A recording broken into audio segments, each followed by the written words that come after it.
Salut à tous, c'est Antoine Fréchot, kinésithérapeute, et aujourd'hui sur la chaîne NourXtrain, nous allons plonger dans un sujet assez complexe et passionnant, les lésions de type SLAP.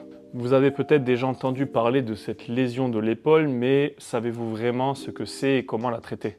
Dans cet épisode théorique, nous allons explorer en détail les aspects de la lésion de type SLAP, les approches thérapeutiques recommandées et la rééducation nécessaire pour un retour optimal à l'activité sportive. Avant de commencer, n'oubliez pas de vous abonner, d'activer la cloche pour ne manquer aucune de nos vidéos liées à la santé et au sport. Allez, c'est parti. Donc, qu'est-ce qu'une lésion de type SLAP?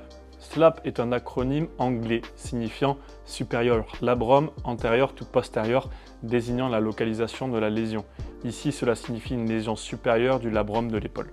La lésion SLAP fut dans un premier temps décrite par Andrew et ses collaborateurs en 1985, puis Snyder et al.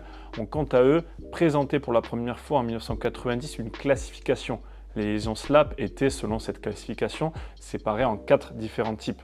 Cette classification propose une description anatomique de la lésion SLAP ainsi qu'une idée générale de la gravité de la lésion.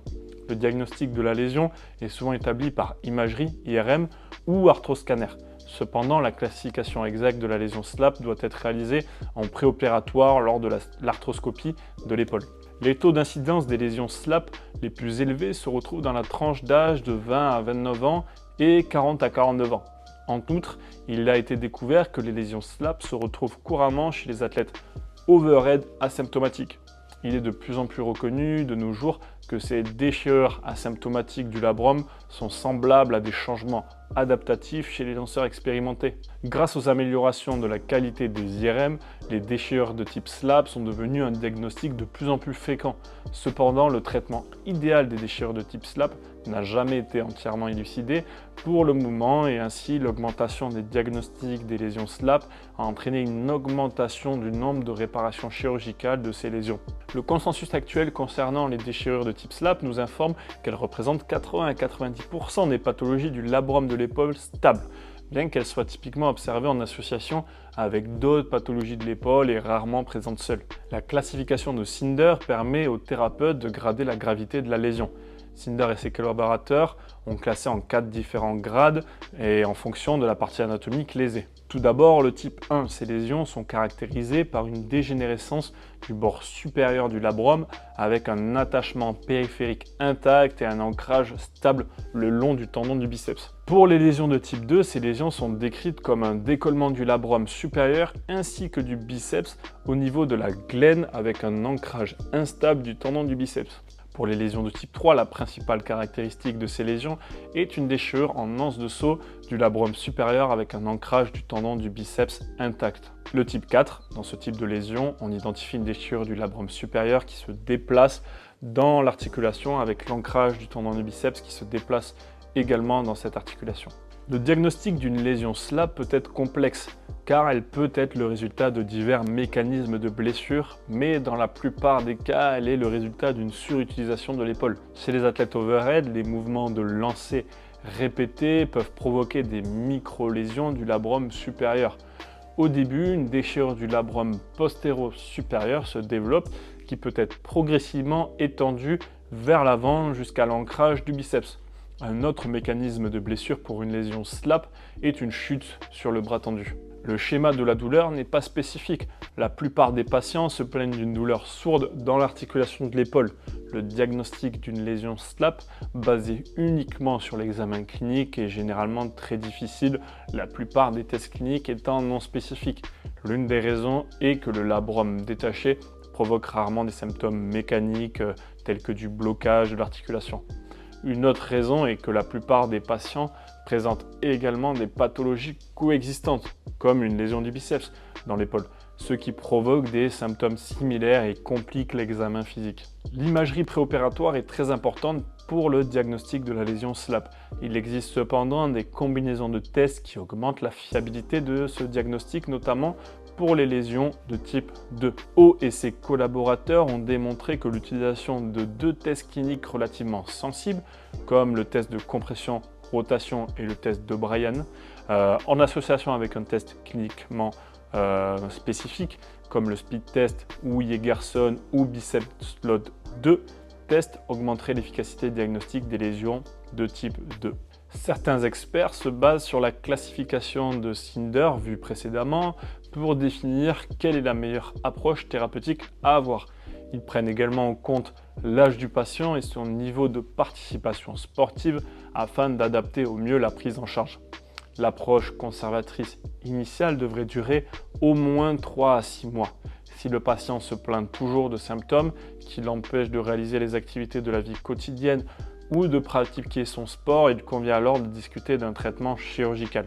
Les avantages et les inconvénients du traitement par chirurgie de type fixation de labrum, ténotomie ou même ténodèse du tendon du biceps doivent toujours faire l'objet d'une discussion approfondie entre le patient et le chirurgien. Pour les lésions SLAP de type 1, l'opinion d'experts recommande uniquement un débridement arthroscopique. Donc c'est le nettoyage de l'articulation qui consiste à retirer une partie de l'os ou du cartilage abîmé, donc du labrum supérieur.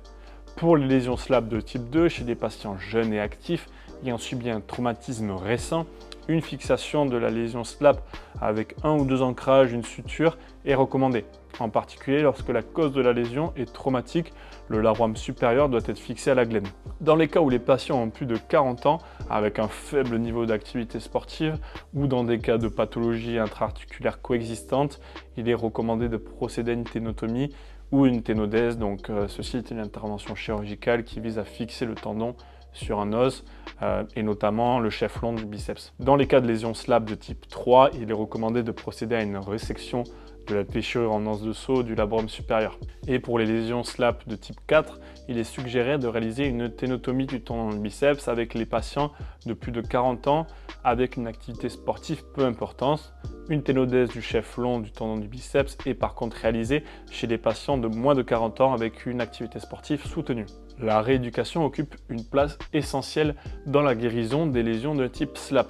Il faut être attentif à une déficience dans la chaîne cinétique, donc l'épaule, la scapula, rotation et flexion du buste, et également les forces des jambes. La rééducation de l'athlète présentant une lésion de type SLAP devra être progressive au niveau de la charge et du volume de travail, du fait de son lien direct avec le labrum antéro-supérieur. Les exercices du biceps brachial et plus précisément de son chef long doivent faire l'objet d'une attention particulière. Cools et ses collaborateurs se sont donc intéressés aux différents exercices à utiliser en rééducation et les ont classés par ordre d'activation du biceps brachial. Les 3 exercices activant le plus le biceps brachial dans l'ordre croissant sont le full can test, 29% du maximal voluntary isométrique contraction, la flexion du coude avec l'avant-bras en supination, 34,6%, la flexion de l'épaule en rotation externe avec l'avant-bras en supination, 35,9%. Ces 3 exercices cependant sont catégorisés comme ayant une activation modérée du biceps brachial. Lorsque le renforcement du biceps devient un objectif de traitement spécifique, des exercices pliométriques et excentriques doivent être intégrés au fur et à mesure du traitement. Il faudra également être vigilant sur la mobilité de l'épaule, notamment la rotation interne chez les lanceurs, l'influence de la contracture de la capsule postérieure et de la coiffe des rotateurs dans l'épaule douloureuse chez l'athlète overhead a été décrite dans la littérature. La contracture de la capsule postérieure peut être évaluée à travers le GIRD, donc Glenohumeral Internal Rotation Deficit. Les patients peuvent bénéficier du sleeper stretch et également de l'étirement en adduction de la capsule postérieure afin d'améliorer ce GIRD. Voilà chers amis, vous avez maintenant une vue complète de la lésion de type SLAP et de son diagnostic à son traitement et à sa rééducation. Si vous avez des questions ou des commentaires, n'hésitez pas à les laisser ci-dessous.